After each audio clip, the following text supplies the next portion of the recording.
सुप्रभात बच्चों। कल आपने कक्षा में क्रिया के बारे में जाना। आज मैं आपको समास के बारे में बता रही हूँ। आपके सिलेबस के अनुसार समास, जो कि एक बहुत ही महत्वपूर्ण विषय है, टॉपिक है, उसको आपको ध्यान देना है। समास क्या है उसको जानने से पहले मैं कुछ शब्द आपके सामने बोर्ड में लिखी हूँ, आप इसको ध्यान से देखेंगे।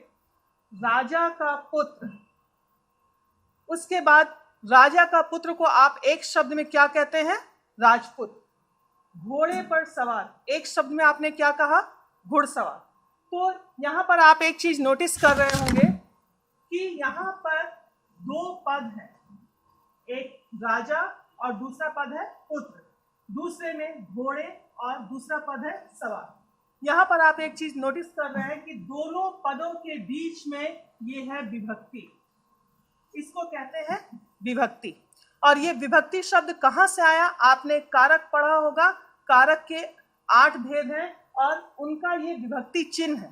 तो जब ये बीच की विभक्ति हट जाती है तो दोनों पद आपस में मिल जाते हैं और मिल करके एक नए पद का निर्माण करते हैं, जिसको कहते हैं समस्त पद, जिसको कहते हैं समस्त पद। तो ये जो समस्त पद कहलाया, एक नया पद आपको मिला, तो ये जो प्रक्रिया है, इस प्रक्रिया को कहते हैं समास।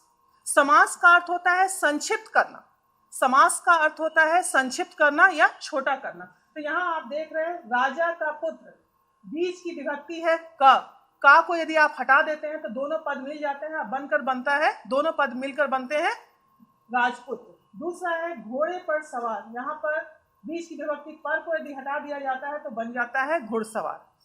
तो समास किसे कहते हैं, इसकी परिभाषा क्या है? देखिए, जब दो या दो से अधिक पद यानी शब्द, जब दो या दो से अधिक पद अपने बीच की विभक्ति को छोड़कर आपस में मिल जाते हैं तो एक समस्त पद बनता है, एक नया पद बनता है, जिसको कहते हैं समस्त पद।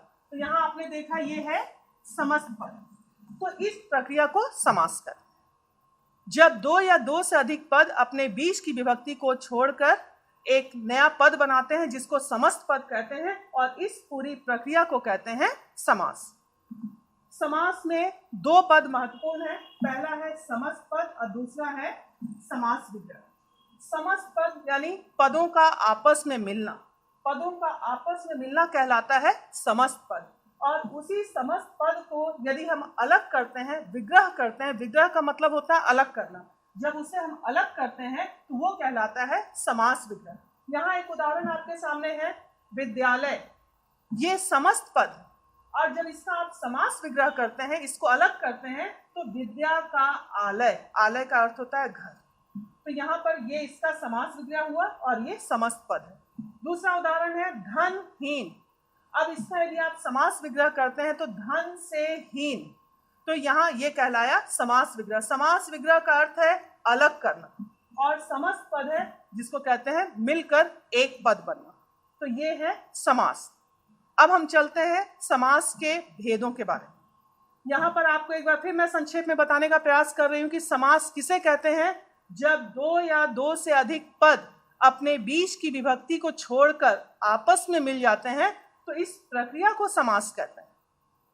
ये विभक्ति चिन्ह कहाँ से आ रहा है? ये आपने कारक पढ़ा है, जिसका चिन्ह है, कर्ता का चिन्ह है ने, कर्म को, करण से, संप्रदान के लिए, अपादान से। तो ये जो विभक्ति चिन्ह है वो संबंध का चिन्ह है का, के, की और अधिकरण में पर। ये जो विभक्ति चिन्ह है, ये चिन्ह वहीं से आया। तो ये जब हट जाता है तो दोनों पद आपस में मिलते हैं, एक नए पद का निर्माण होता है। तो इस प्रक्रिया को कहते हैं समास। अब आते हैं इसके भेद पर। बच्चों, अब आपको मैं बताने जा रही हूँ समास के भेद। समास के 6 भेद होते हैं, जिसमें सबसे पहला भेद है तत्पुरुष समास। तत्पुरुष समास किसे कहते हैं? तत्पुरुष समास किसे कहते हैं, इसको जानने से पहले आपको मैंने बताया है कि किसी भी शब्द में दो पद होते हैं, पहला पद और दूसरा पद। जो परिभाषा के दौरान मैंने आपको बताया था कि दोनों पद अपने बीच की विभक्ति को छोड़कर आपस में मिल जाते हैं। तो हर एक शब्द में दो पद हैं, आप देख रहे हैं यहाँ पर सब में दो पद हैं। तो तत्पुरुष समास उसे कहते हैं जिस समस्त पद का उत्तर पद, उत्तर यानी बाद वाला, जिस समस्त पद का बाद वाला पद अधिक महत्वपूर्ण होता है उसे कहते हैं तत्पुरुष समास। जिस समस्त पद का बाद वाला पद जिसको कहते हैं उत्तर पद वो महत्वपूर्ण होता है, इसलिए उसे कहते हैं तत्पुरुष समास। एक उदाहरण आपके सामने देखिए, यश को प्राप्त, यहाँ पर बीच की विभक्ति का लोप हो गया है और शब्द बन गया है यश प्राप्त। तो तत्पुरुष समास में बाद वाले पद को विशेष महत्व दिया जाता है, उसी से उसका निर्धारण होता है। तत्पुरुष समास के 6 भेद होते हैं। तत्पुरुष समास के 6 भेद होते हैं। सबसे पहला है कर्म तत्पुरुष, करण तत्पुरुष, संप्रदान तत्पुरुष, अपादान तत्पुरुष, संबंध तत्पुरुष और अधिकरण तत्पुरुष। ये 6 भेद होते हैं तत्पुरुष समास। इन 6 भेदों के ये विभक्ति चिन्ह है जो कि आपको मैंने पहले ही बताया था, ये कारक से आए हुए। तो तत्पुरुष समास में क्या है, बीच की विभक्ति, जितने विभक्ति चिन्ह आप वहां देख रहे हैं कर्म से लेकर अधिकरण तक, वे सारे विभक्ति चिन्ह का बीच से लोप हो जाता है और दोनों पद आपस में मिल जाते हैं, उसको कहते हैं तत्पुरुष समास। आप यहाँ देख रहे हैं यश को प्राप्त, ये कर्म का विभक्ति चिन्ह है। यहाँ गुरु के लिए दक्षिणा, इसमें के लिए संप्रदान का विभक्ति चिन्ह है। दान में वीर, ये विभक्ति चिन्ह अधिकरण से है। धन से हीन और गुण से युक्त, यहाँ पर आप दोनों में से देख रहे हैं, दोनों में विभक्ति चिन्ह है से, लेकिन दोनों के से में अंतर है। क्या अंतर है उसको जानने के लिए पहले आप उसको समझेंगे। यहाँ पर आप देखेंगे करण का विभक्ति चिन्ह भी से है और अपादान का विभक्ति चिन्ह भी से। करण और अपादान के विभक्ति चिन्ह में अंतर क्या है? करण का मतलब होता है जिस चीज से कार्य को किया जाए, जोड़ने का काम, उसमें जो से है वो करण का चिन्ह है, और अपादान का जो से है वो अलग करने का चिन्ह है। जैसे एक उदाहरण मैं यहाँ आपको दिखा रही हूँ, धन से हीन, यहाँ पर धन से हीन यानी धनहीन, यहाँ पर धन से हीन यानी धन से वो विहीन है, धन से अलग है। तो जहाँ अलग होने में से का प्रयोग होता है वो से है अपादान का विभक्ति चिन्ह। और जहाँ पर जुड़ना, गुण से युक्त, यानी व्यक्ति, यदि एक एग्जाम्पल देते हैं, उदाहरण देते हैं, व्यक्ति गुण युक्त है यानी गुणों से भरा हुआ है, तो जहाँ जुड़ने की बात आती है उसमें जो से का प्रयोग होता है वो से है करण। इसको और एक अच्छे उदाहरण से आप समझ सकते हैं, बिल्कुल सिंपल तरीके से मैं आपको बताने का प्रयास कर रही हूँ। जैसे एक उदाहरण आपको दिया जाए, राम ने रावण को बाण से मारा। आप इस चीज में गौर कीजिए, राम ने रावण को बाण से मारा, तो इसमें राम है कर्ता जिसने कार्य किया, और उसने क्या कार्य किया, कर्म कौन सा किया, रावण को मारा। किस चीज से मारा, बाण से मारा। तो वो जो से है वो से किसका चिन्ह है, करण का चिन्ह। तो करण का जो से है वो किसी कार्य को करने के लिए है, और अपादान का जो से है वो अलग करने के लिए, जहां उससे वो विरक्त हो जाता है, उसमें जो से लगता है। जैसे पेड़ से पत्ते गिरते हैं, यदि आपको एग्जाम में ये प्रश्न पूछा जाता है पेड़ से पत्ते गिरते हैं, से कौन सा विभक्ति चिन्ह है, तो आप उस जगह इस बात को ध्यान रखेंगे कि पेड़ और पत्ते दोनों अलग हो रहे हैं, तो जहां अलग होने की बात है उस जगह पर वो हो जाएगा अपादान तत्पुरुष, उस जगह वो हो जाएगा अपादान तत्पुरुष। फिर आप देखिए यहाँ गंगा का तट, तो संबंध का चिन्ह है का के की, तो बीच का पद लोप हो जाता है और शब्द बन जाता है गंगा तट। फिर है अधिकरण का चिन्ह है में पर, आप पर बीती, बीच का ये पर विभक्ति चिन्ह लोप हो जाता है, गायब हो जाता है और शब्द बनता है आप बीती। तो तत्पुरुष समास किसे कहते हैं, जिस समस्त पद का उत्तर पद महत्वपूर्ण होता है, उत्तर पद यानी बाद वाला पद, और बीच के सारे विभक्ति चिन्हों का लोप हो जाता है, उसे कहते हैं तत्पुरुष समास। समास के दूसरे भेद में आते हैं। समास का दूसरा भेद है कर्मधारय समास। कर्मधारय समास किसे कहते हैं, कर्मधारय समास उसे कहते हैं जिसमें दोनों पदों के बीच या तो विशेषण और विशेष का संबंध होता है या उपमान और उपमेय का संबंध होता है। विशेषण और विशेष किसे कहते हैं, विशेषण का अर्थ है विशेषता और विशेष का अर्थ है जिस चीज की विशेषता बताई जाए। दूसरा है उपमान और उपमेय। उपमान का अर्थ है उपमेय की तुलना जिस चीज से की जाती है उसे कहते हैं उपमान। आपके सामने उदाहरण है, यहाँ देखिए, मैंने बताया कि कर्मधारय समास किसे कहते हैं? वैसे समस्त पद जिनके बीच विशेषण और विशेष्य का संबंध या उपमान और उपमेय का संबंध होता है, उसे कर्मधारय कहते हैं। यहाँ पर एग्जाम्पल है, उदाहरण है आपके सामने, नील कमल।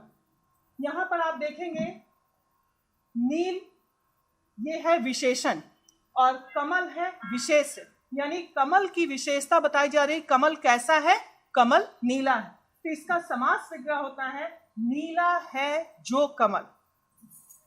यहाँ दूसरा एक उदाहरण है महादेव। यहाँ दो पद है, महान और देव, तो महान है विशेषण और जो देव की विशेषता बता रहा है, तो इसका समास विग्रह हम करेंगे महान है जो देव।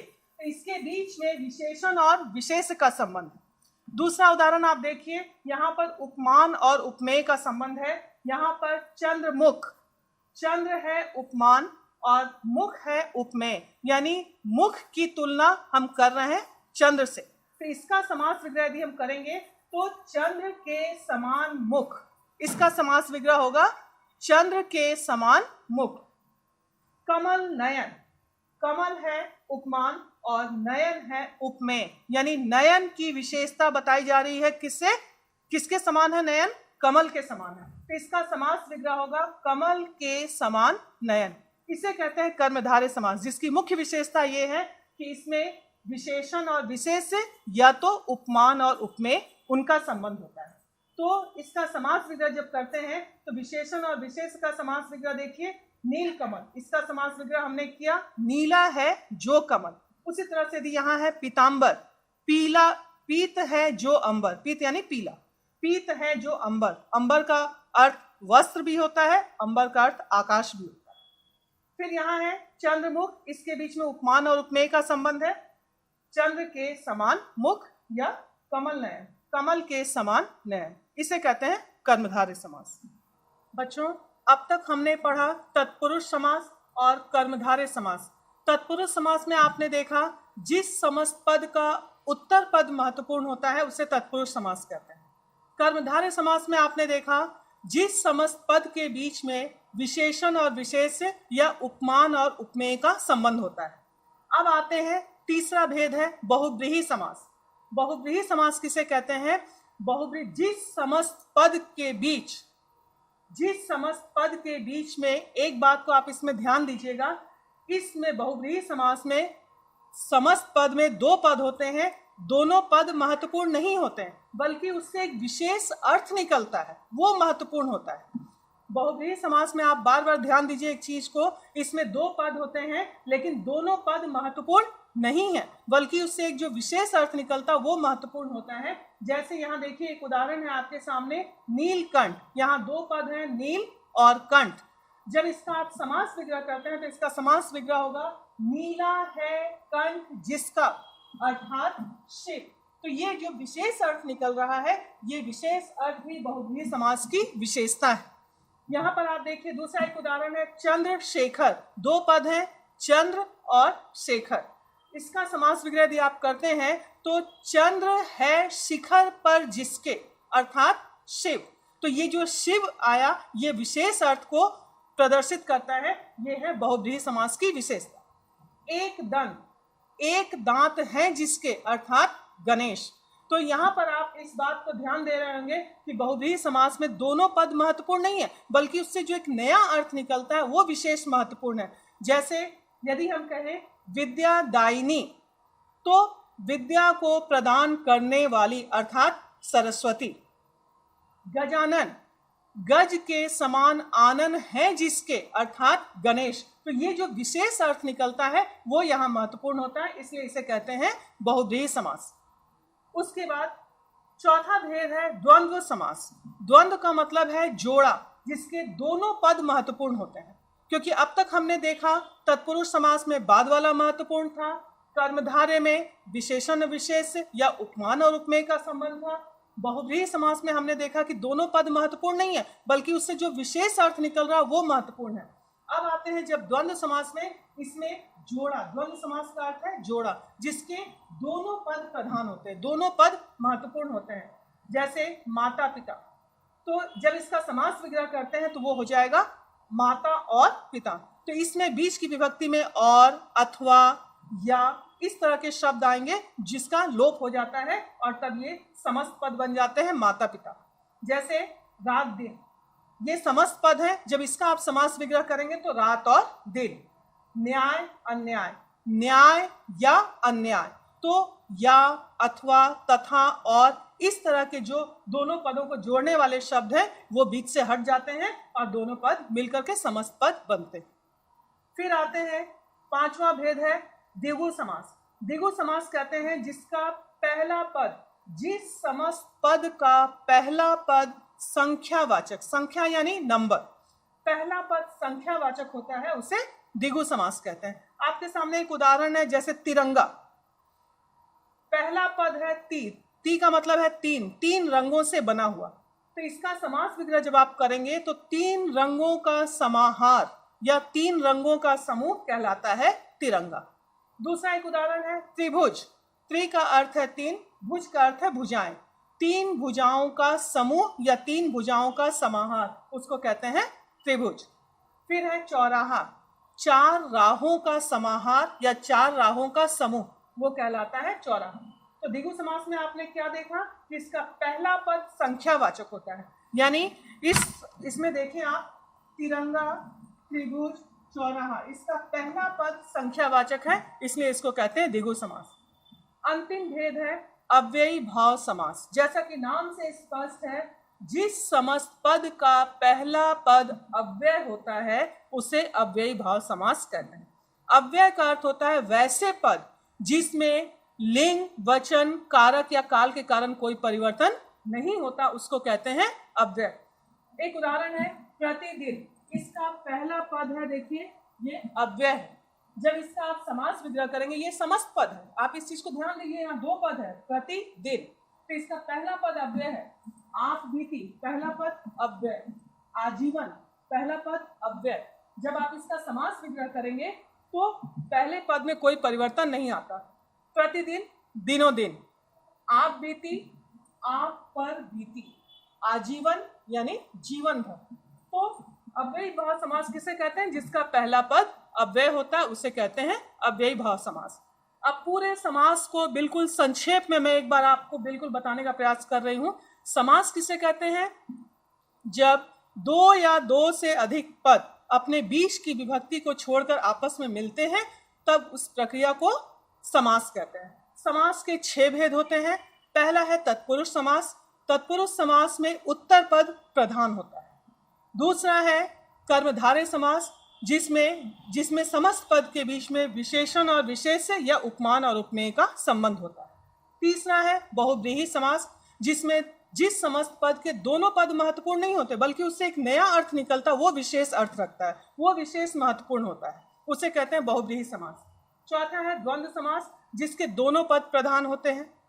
पांचवा है द्विगु समास, जिसका पहला पद संख्यावाचक होता है।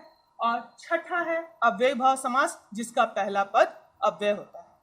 मैं समझती हूँ बच्चे कि आप इन चीजों को अच्छी तरह से समझ गए होंगे, क्योंकि ये आपके लिए बहुत ही महत्वपूर्ण है। धन्यवाद।